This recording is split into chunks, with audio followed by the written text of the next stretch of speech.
নমস্কাৰ সকলোকে মোৰ অন্যটা মিনি ব্লগলৈ আপোনালোকক সকলোকে স্বাগতম জনাইছো। আশা কৰিছো আপোনালোক সকলো ভালে আছে। মোৰ পিছে অলপ গাটো বেয়া, আপোনালোকে মাতটোত চাগে গম পাইছেই। আজি মই আৰু মোৰ পাৰ্টনাৰটো এখন ধুনীয়া ঠাইলৈ গৈছিলোঁ। হয়তো আপোনালোকে বহুতে ইয়াত আহিছে চাগৈ, আৰু যদি আপোনালোকে কোনোবাই যদি অহা নাই তেনেহ'লে আহিব পাৰিব। আৰু ঠাইডোখৰ হৈছে যোৰহাটৰ পুলিবৰ আণ্ডাৰত অৱস্থিত আয়ুৰ সঞ্জীৱা ৰিজৰ্ট। কিনকিনীয়া বৰষুণ যাক এৰিছেহে মাত্ৰ, চাওকচোন গোটেই পৃথিৱীখন জীপাল হৈ উঠিল। আৰু সঁচাকৈ আপোনালোকেও কেতিয়াবা এনেকৈ গছ বন চৰাই চিৰিকটি মাতৰ সৈতে টাইম স্পেণ্ড কৰিবচোন। চাবচোন আমাৰ আত্মাটোৱে বহুত সুখ অনুভৱ কৰে। হেলমেটটো খুলি চুলিখিনি অকণমান উৰুৱাই দিলোঁ।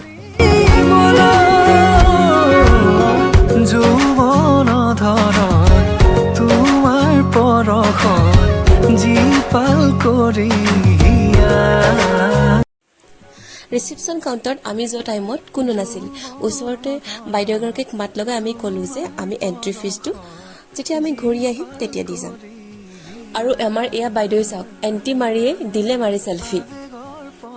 সঁচাকৈ মোৰ যে এনেকুৱা ঠাইবোৰ বহুত বেছি ভাল লাগে। চাওকচোন ইমান ঠাণ্ডা এটা পৰিৱেশ।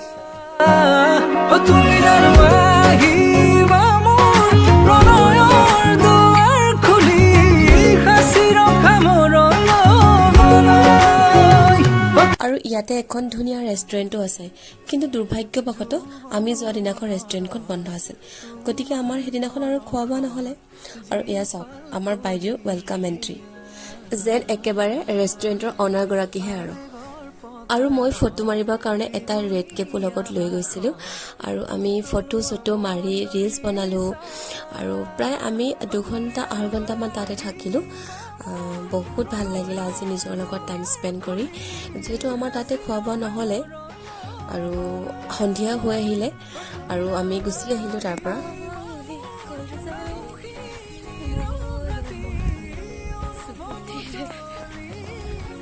আৰু তাৰ পৰা আহি আমি এখন ধুনীয়া ৰেষ্টুৰেণ্টত কিবা কিবি খালোঁ। দেখুৱাম বাৰু আপোনালোকক কি খালোঁ।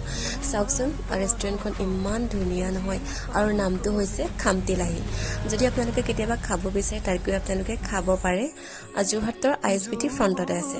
আৰু এয়া এয়া দুজনীয়ে চিকেন ফ্ৰাইড ৰাইচ অৰ্ডাৰ দিলোঁ, আৰু লগতে এটা চুপ আৰু লগতে 2 কাপ কফি। আৰু খাই মেলি আহি আমি বিশালত সোমালোঁ। বিশালত অকণমান সৰু সৰু বস্তু কিনিব লগা আছে, লগতে কিনিলোঁ। আৰু এয়া মোৰ নতংকি চাওক, মানে আমাৰ নতংকি চাওক। আৰু কি যে কৰি আছোঁ নহয়, বস্তু কিনো নিকিনো পাছৰ কথা, কিন্তু বিশালত সোমাই এইবোৰে। নেক্সট এটা মিনি ব্লগত সকলোকে লগ পাম দেই। এতিয়ালৈ আহোঁ, বাই বাই।